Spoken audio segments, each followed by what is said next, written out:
ராயபுரத்தில் உள்ள தனலட்சுமி மேல்நிலைப் பள்ளியில் ஆலடி அருணா அறக்கட்டளை சார்பில் புகை மாசு விழிப்புணர்வு பேரணி நடைபெற்றது. இந்த நிகழ்ச்சியில் பள்ளிக்கல்வித்துறை அமைச்சர் அன்பில் மகேஷ் பொய்யாமொழி கலந்து கொண்டு சாரண சாரணியர் பேரணியை கொடியசைத்து துவக்கி வைத்தார். பின்னர் பேசிய அவர், புகைப்பிடிப்பதால் நுரையீரல் பாதிக்கப்பட்டு உயிரிழப்பவர்களின் எண்ணிக்கை அதிகரிப்பதால் உயிர்கொல்லி நோயாக சர்வதேச அளவில் அறிவித்துள்ளனர் என்றார். இந்த பேரணியில் ராயபுரம் பகுதியில் உள்ள பல்வேறு பள்ளிகளில் இருந்து சுமார் 1500 மாணவ மாணவிகள் கலந்து கொண்டு 4 கிலோமீட்டர் தூரம் பேரணியாக விழிப்புணர்வு வாசகங்கள் அடங்கிய பதாகைகளை கையில் ஏந்தி ஊர்வலமாக சென்றனர். சென்னை நங்கநல்லூரில் சாலையில் நடந்து சென்ற சந்திரசேகர் என்பவர் மீது எருமை மாடுகள் மோதியதில் வயிற்றின் குடல் சரிந்து சம்பவ இடத்திலேயே பரிதாபமாக அவர் உயிரிழந்தார். இதையடுத்து சம்பவம் நடந்த இடத்தில் மாநகராட்சி ஆணையர் ராதாகிருஷ்ணன் ஆய்வு மேற்கொண்டார். அப்போது உயிரிழந்தவரின் குடும்பத்தை பார்த்து ஆறுதல் தெரிவித்த போது அவரை சூழ்ந்து கொண்ட மக்கள் மாடு வளர்ப்பதற்கு மாநகராட்சி சார்பாக இடம் ஒதுக்க வேண்டும் என பலமுறை கோரிக்கை விடுத்தும் கோரிக்கையை நிறைவேற்றவில்லை என கூறி வாக்குவாதத்தில் ஈடுபட்டனர்.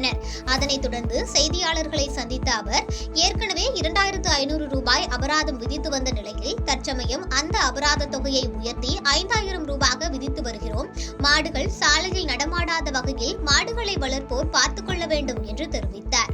தற்போது சட்டத்துல இருக்கிற சில சிக்கல் என்னன்னா, எந்த ஒரு தொழிலையும் நம்ம முழுமையா அறவே நிறுத்துறது, பேன் பண்றதுக்கான பவர்ஸ் இல்லை அப்படின்னு சொல்லியிருக்காங்க. அதுதான் நாங்கள் மறுபடியும் நீதிமன்றத்துக்கு சென்று அதற்கு பர்டிகுலர்லி நகர்ப்புறத்தில் இருக்கக்கூடிய விலங்குகள் மற்றும் பறவைகள் சட்டத்தின் கீழ் இந்த ஃப்ரீடம் கொடுக்கணும். இல்லாட்டா இந்த மாதிரி பகுதிகளில் மாடை வைக்கும்போது எவ்வளோ நாங்கள் ஃபைனை உயர்த்தி முதல்ல இருக்கக்கூடிய ஃபைனை 5000 முதல் தடவை பிடித்தால், அதுக்கப்புறம் பராமரிப்பு 2ஆம் நாளுக்கு 1000 பண்ணி 2ஆம் தரம் பிடிப்பட்டால் 10,000 அப்படின்னு ஃபைன் போட்டால் கூட சுமார் 1 கோடி ரூபாய் ஃபைன் கடந்த ஆண்டு நமக்கு வசூல் பண்ணா கூட திருப்பி அவங்க எழுத்து கொடுத்துட்டு மறுபடியும் அதே தொழில தான் ஈடுபடுறாங்க. தூத்துக்குடி மாவட்டம் நாலுமாவடி இயேசு விடுவிக்கிறார் ஊழியத்தின் புதுவாழ்வு சங்கம் சார்பில் திருநங்கை சுபப்பிரியாவுக்கு ஓட்டுநர் பயிற்சி வாகனத்தை நன்கொடையாக வழங்கப்பட்டது. இந்த பயிற்சி வாகனம் மூலம் திருநங்கைகளுக்கும் ஏழை எளிய பெண்களுக்கும் ஓட்டுநர் பயிற்சி வழங்கி அவர்களுக்கு மாநகராட்சி மற்றும் பல்வேறு நிறுவனங்களில் ஓட்டுநர் பயிற்சி பணிக்கு வேலைவாய்ப்பு பெற்றுத்தர உதவி செய்து அவர்களை வாழ்க்கையில் முன்னேற்ற பாதையில் அழைத்து செல்ல இந்த நற்பணியை செய்வதாகவும், தூத்துக்குடியில் உள்ள பல்வேறு நிறுவனங்களும் இதேபோன்று செய்ய வேண்டும் எனவும் மாவட்ட காவல் கண்காணிப்பாளர் தெரிவித்தார். இந்த உதவியை பெற்றுக்கொண்ட திருநங்கை சுபப்பிரியா, இதன் மூலம் என்னை போன்ற திருநங்கைகள் வாழ்வில் உயர வழிவகை செய்யப்படும் என தெரிவித்தார். வணக்கம், என்னுடைய பேர் சுபப்பிரியா. நான் தூத்துக்குடி மாவட்ட ஆட்சியர் அலுவலகத்தில் கடந்த 6 வருடமாக பணி செய்து வருகிறேன். ஓட்டுநராக பணி செய்து வருகிறேன். இப்போது திருநங்கைகளுக்கு மற்றும் பெண்களுக்கு ஓட்டுநர் பயிற்சி அளிக்க வேண்டும் என்பது என்னுடைய நீண்ட நாள் ஒரு ஆசையாக இருந்துச்சு. அது சம்மந்தமாக நான் எஸ்பி சார்ட்டையும் 4 மாவட்டத்திலையும் அப்ரோச் பண்ணியிருந்தேன். அவங்க எனக்கு இன்றைக்கி ஒரு கார் கொடுத்துருக்காங்க. இது மூலமாக நிறையா திருநங்கைகளுடைய லைஃப் ஸ்டைல் மாறும். நிறைய திருநங்கைகள் அவங்களுடைய சுய தொழில் செய்வதற்கு என்னால் முடிஞ்ச உதவியை நான் செய்வேன் அப்படின்னு நினச்சி அந்த இது எனக்கு அவங்க பண்ணி கொடுத்துருக்காங்க. அவங்க நம்பிக்கை என்றைக்குமே வீண் போகாது. அந்தளவுக்கு அவங்களுடைய திருநங்கை நிறைய பேர் கமர்ஷியல் பேக்கிங் போகிறத விட இந்த மாதிரி ஒரு சுய தொழில் தொடங்கணும் அப்படின்னு எஸ்பி சார் ஆசைப்படுறாங்க.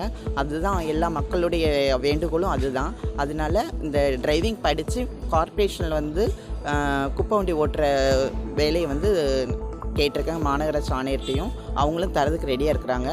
அதனால திருநங்கைகள் நிறைய பேர் திருநங்கைகளுக்கு அவங்களுடைய வாழ்வாதாரம் மாறும் அப்படிங்கிறதுல எந்த ஒரு மாற்றமும் இல்லை.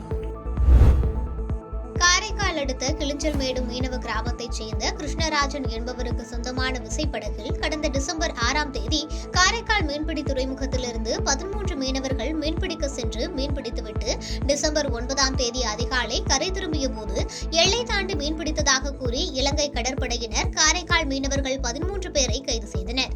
இதனையடுத்து அவர்களை இலங்கை சிறையில் அடைத்தனர். இந்நிலையில் சிறையில் அடைக்கப்பட்ட மீனவர்களுக்கு நீதிமன்ற காவல் முடிந்து இலங்கை நீதிமன்றத்தில் ஆஜர்படுத்தி 13 மீனவர்களும் விடுதலை செய்யப்பட்டனர். இந்நிலையில் விடுவிக்கப்பட்ட மீனவர்களை புதுச்சேரி சபாநாயகர் செல்வம் நேரில் சந்தித்து ஆறுதல் கூறினார். அப்போது அங்கிருந்த மீனவ பெண்கள் மீனவர்களையும் மீன்பிடி படகுகளையும் விடுவிக்க சபாநாயகரின் காலில் விழுந்து கண்ணீர் மல்க கோரிக்கை விடுத்த சம்பவம் சோகத்தை ஏற்படுத்தியுள்ளது.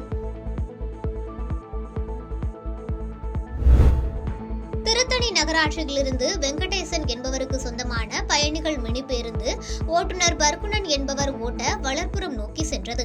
இந்த பேருந்தில் 22 பயணிகள் இருந்தனர். அப்போது டி புதூர் என்ற பகுதியை கடக்கும் பொழுது ஓட்டுநர் கட்டுப்பாட்டை இழந்து ஏரி கால்வாயில் மினி பேருந்து திடீரென கவிழ்ந்து விபத்துக்குள்ளானது.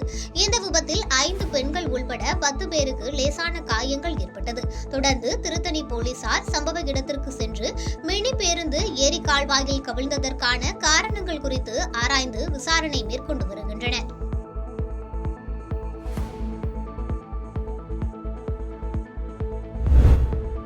வேலூர் மாவட்டத்தில் குடும்ப அட்டைதாரர்களுக்கு பொங்கல் பரிசு தொகுப்பு வழங்கும் விழா நடைபெற்றது. இந்நிகழ்ச்சியில் நீர்வளத்துறை அமைச்சர் சிறப்பு அழைப்பாளராக பங்கேற்று பொங்கல் பரிசு தொகுப்பினை வழங்கினார். பின்னர் செய்தியாளர்களிடம் பேசிய அவர், போக்குவரத்து தொழிலாளர்கள் வேலைநிறுத்த போராட்டம் குறித்து கேட்டதற்கு பெரும்பாலானோர் பணியில் ஈடுபட்டு வருகின்றனர். இந்த போராட்டம் பிசுபிசுத்தது என்று கூறினார். திருவண்ணாமலை மாவட்டம் ஆரணி அடுத்த மருசூர் கிராமத்தில் தனியாக வசித்து வரும் மூதாட்டி கற்பகம். இவர் நேற்று இரவு வழக்கம் போல தனது வீட்டின் கதவுகளை பூட்டிக் கொண்டு தனியாக உறங்கிய நிலையில் வீட்டின் பின்புறம் உள்ள கதவை மர்ம நபர்கள் உடைத்து தூங்கிக் கொண்டிருந்த மூதாட்டியின் முகத்தின் மீது மயக்க மருந்தை தெளித்துள்ளனர். மூதாட்டியின் கழுத்தில் இருந்த 5 சவரன் தங்க நகையை பறித்துக் கொண்டு மேலும் பீரோவை உடைத்து 15 சவரன் தங்க நகைகள் மற்றும் வெள்ளி பொருட்கள் உள்ளிட்ட 12,000 ரூபாய் ரொக்க பணத்தையும் கொள்ளையடித்து சென்றுள்ளனர். இதுகுறித்து தகவல் அறிந்து வந்த திருவண்ணாமலை மாவட்ட தடயவியல் குழுவினர் தடயவியல் ஆய்வுகளை வைத்து விசாரணை மேற்கொண்டு வருகின்றனர். தஞ்சாவூர் மாவட்டம் கும்பகோணம் அருகே உள்ள கபிஸ்தலம் காவல் சரக பகுதிகளில் போலீசார் தீவிர ரோந்து பணியில் ஈடுபட்டனர்.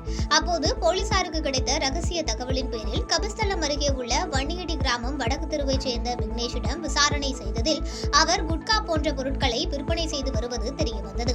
பின்னர் அவர் வீட்டிற்கு சென்று சோதனை செய்ததில் அங்கு பதுக்கி வைக்கப்பட்டிருந்த சுமார் 70 கிலோ போதைப் பொருட்களை பறிமுதல் செய்து அவரை கைது செய்தனர். அதேபோல் ஐயம்பேட்டை பாக்குத்தோப்பு மைதீன் நகரில் சையது அகமது என்பவர் வீட்டில் பதுக்கி வைக்கப்பட்டிருந்த 234 கிலோ பறிமுதல் செய்யப்பட்டது. மேலும் 4 சக்கர, 2 சக்கர வாகனம் மற்றும் 2 செல்போன்களை பறிமுதல் செய்து சையது அகமதுவை கைது செய்தனர். ஈரோடு அடுத்த திண்டல் சக்தி நகர் பகுதியில் அமைச்சர் முத்துசாமி பொங்கல் பரிசு தொகுப்பை பொதுமக்களுக்கு வழங்கினார். அதைத் தொடர்ந்து செய்தியாளர்களுக்கு பேட்டியளித்த அவர், அதிமுக ஆட்சியில் 80% அவிநாசி அத்திக்கடவு திட்டப்பணியில் பிரயோஜனம் இல்லை என்று விமர்சித்து பேசினார். மேலும் தொடர்ந்து பேசிய அவர், உலகம் முழுவதிலும் இருந்து 31 தொழில் முதலீட்டாளர்கள் மாநாட்டிற்கு வந்து முதலீடுகளை செய்துள்ளனர். 631 புரிந்துணர்வு ஒப்பந்தங்களும் 27 லட்சம் வேலை வாய்ப்புகளும் நேரடி மற்றும் மறைமுகமாக உருவாக இருக்கும் நிலையில் டிடிவி தினகரன் கூறுவதில் நியாயம் இல்லை என்று அவர் தெரிவித்தார். நிலங்கள் ஆர்ஜிதம் செய்யவில்லை, நில உரிமையாளர்களிடத்திலே பேசவில்லை, பைப் லைன் போடல. அப்புறம் நீங்க எத்தனை % முடிச்சு என்ன பிரயோஜனம்? பிராக்டிக்கலா இருக்கணும். அப்புறம் நாங்க அவங்க தப்பா சொன்னாக்க நாங்க இருக்கிறதெல்லாம் கொட்ட வேண்டியிருக்கு. அதற்கு பின்னால நாங்க தான் போய் ஒவ்வொரு விவசாய நேரம் போய் நாங்க ஒரு 10 பேர் எல்லாம் சேர்ந்து போய் அவங்க கிட்ட பேசி சமாதானப்படுத்தி அதற்கு பின்னால தான் அந்த பைப் லைனே போட்டோம். அதுக்கு முன்னாடி இவங்க பண்ணிட்டேன்னு சொல்றாங்க. இப்போ போனாக்க எல்லா இடத்துலையும் பைப் லைன் உடஞ்சி கிடக்குது. என்ன கண்காணிச்சாங்க? ஏற்கனவே பைப் போட்டு அந்த பைப் லைன் எல்லாம் இப்போ உடஞ்சி கிடக்குது. கள்ளக்குறிச்சி மாவட்டம் வானாபுரம் அருகே உள்ள அவிரியூர் கிராமத்தில் காலை உணவு திட்டத்தில் பள்ளி விழுந்ததால் உணவருந்திய குழந்தைகள் 12 பேர் உடல்நலக் குறைவு ஏற்பட்டு கள்ளக்குறிச்சி மாவட்ட தலைமை மருத்துவமனையில் அனுமதிக்கப்பட்டு சிகிச்சை பெற்று வருகின்றனர். இந்த நிலையில் பள்ளி சமையல் அறையை வானாபுரம் வருவாய் வட்டாட்சியர் குமரன் மற்றும் காவல்துறை அதிகாரிகள் நேரில் ஆய்வு செய்து விசாரணை மேற்கொண்டு வருகின்றனர். இதனால் அப்பகுதியில் பெரும் பரபரப்பு ஏற்பட்டது. பாதகம் செய்பவரை கண்டால் நாம் பயங்கொள்ளலாகாது பாப்பா, மோதி மிதித்து விடு பாப்பா, அவர் முகத்தில் உமிழ்ந்து விடு பாப்பா. அண்மை செய்திகளை உடனுக்குடன் தெரிந்து கொள்ள இணைந்திருங்கள் இயம்நாடு தொலைக்காட்சியுடன்.